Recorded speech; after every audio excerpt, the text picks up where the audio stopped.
अरे माटिए के बनल बाबा धनावा हो काहे करे लोग मानावा। माटिए के बनल बाबा धनावा हो काहे करे लोग मानावा। करे लोग मानावा काहे करे लोग मानावा। करे लोग मनवा काहे करे लोग मानावा।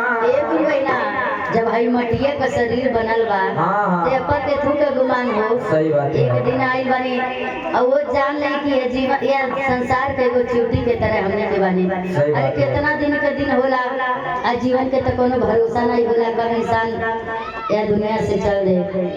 यही नाते कहिला गुरु बहना लोग भाव भक्ति भजन करे बाकी धन दौलत रुपया पैसा कौड़ी सब कुछ ऐजे रह जाई। बाकी जाई तका एक दूसरे से प्रेम से बोली बतिया ले अच्छा से रहिए भाव भक्ति भजन करी भगवान का नाम ले ये सब जाइए महाराज बाकी सब कुछ से ऐजे रह जाई। यही नाते कही लगा कैसे अरे माटिए के बनल बाबा धना हो काहे करेला गुमाना।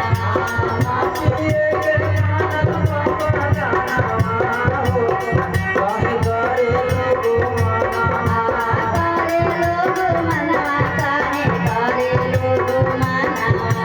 करे लोग मनवा काहे करे लोग मानावा। अरे माटिए के बनल बाबा धना हो काहे करे लोग मानावा। माटिए के बनल बाबा धनावा हो काहे करे लोग मानावा। ये तो नहीं ना ये भूल गई ना। एक बात और सुन ले 4 दिन के जिंदगी बाबाड़ा रे झमेला। 4 दिन का जिंदगी बाबा होता झमेला। 4 दिन के जिंदगी बाबाड़ा रे झमेला। 4 दिन का जिंदगी बाबा रे झमेला। अरे सुखावा में सब साथी दुख में केहू ना। सुखावा में सब साथी दुख में केहू ना।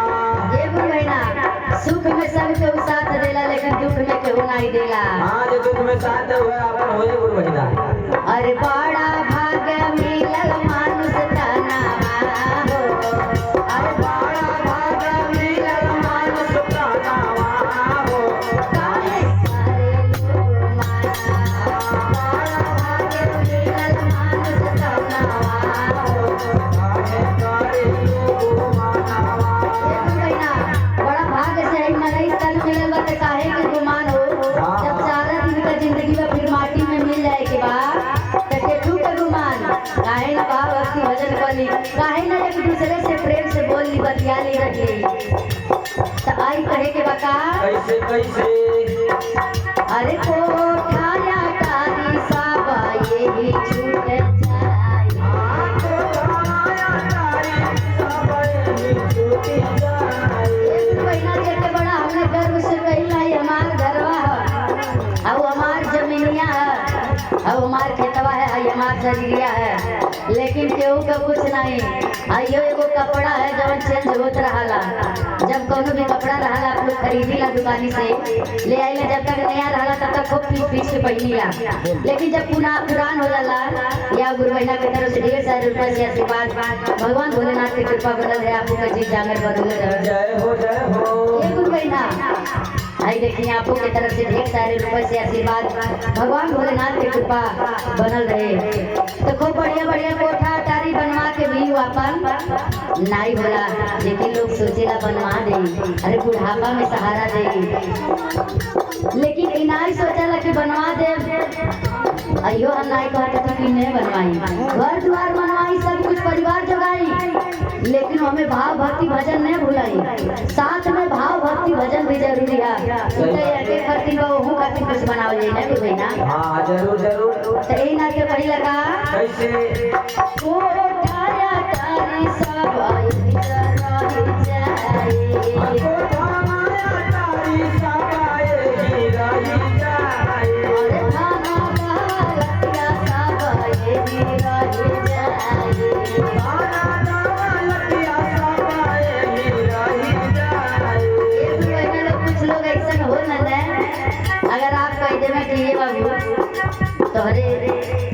देखली ओकी भैसा पैदल घूमा टाटा देखा थी गोड़े चप्पलो नहीं बा अरे चप्पल नहीं बा अरे बाबू ऐसा नहीं कहा चप्पले कहा टाटा घरा एक से एक धैल बाकी देखा दे तो तोहर आंख भर आ जाए 4.5 जोड़ी बा अब घरा हमरे इतना धन दौलत भरल बा करल बा कि तू सोच नहीं सकल। हाँ लोग बात ऐसा कहेला लेकिन सच कही तो केहू का कुछ ना रहेला एगो बहिना यहाँ कुछ नहीं बा जवन भी बा भाव भक्ति भजन कले अरे कोठाया तारी साबा ये जागा चाहिए कोठाया तारी साबा ये रही जाए आए ही रही चाहिए हो ये ही रही जाए आए ही रही जाए भैया ही रही जाए पैसा रुपया कौड़ी साबा ये जगा चाहिए पैसा कौड़ी रुपया सब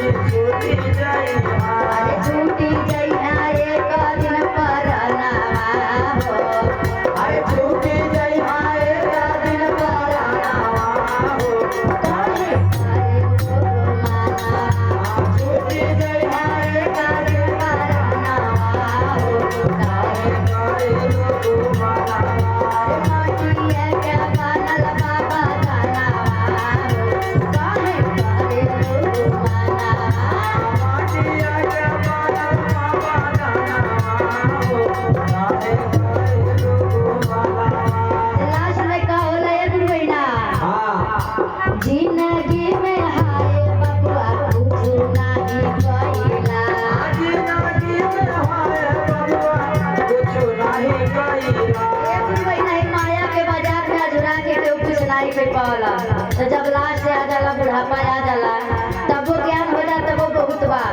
बुढ़ापा में लोग कहला कि हाय बबुआ हाय जिंदगी भर कमैली रुपया पैसा जुटौली लेकिन जब आज जी जांगर खत्म हो गई तो केहू साथ नहीं देता अगर सब कुछ करत रहली धन दौलत सब कुछ बटोरते रहली लेकिन वही में तनी भर भाव भक्ति भजन कैले होती तब वो बहुत बढ़िया रहा लेकिन फिर भी हम कहिला जब से भगवान मन में बस जाइए गुरु बहिना जब से भोले बाबा मन में बस तब से भक्ति अपना ले कहाँ से भक्ति कैले कोनो उम्र नहीं होला जब से भगवान मन में बसना सही बात तब से कहल जाला कि साधु संत लोग जब हेतना भाव भक्ति भजन करे में हाँ तब हेतना के पावल है लेकिन हमनी के गृहस्थी जीवन में रह के अगर हेतना करल लेवे गुरु बहिना तो हेतना सारा पावल जा बात नहीं सही जय हो तो हमरे कितना गुरु बहिना लोग कहिए बे 2-4 दिन 10 दिन पूजा पाठ करी साल भर करिए अगर तनको दुख कष्ट आया के कहिए इतना पूजा पाठ कैले कौन फायदा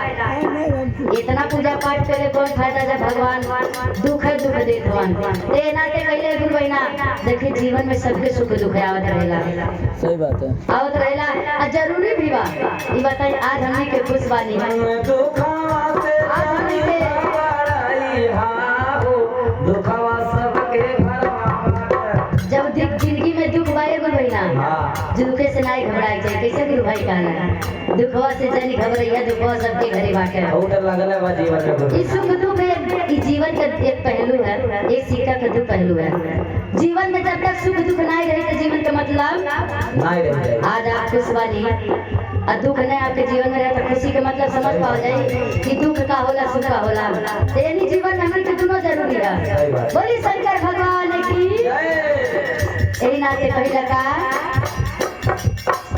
अरे जीना जी में हाय बबुआ कुछ नहीं पहिला जिंदगी में हाय बबुआ कुछ नहीं कइला सबा दुखा भोगलाया गेले हो भयगा ए बहिना अरे सब दुखवा सबके आपस सुख दुख अकेला भोगे के बा अरे सब दुखवा भोग पाया अकेला हो काहे करेला माना सब दुखवा भोग पाया अकेला माना अरे माटिया के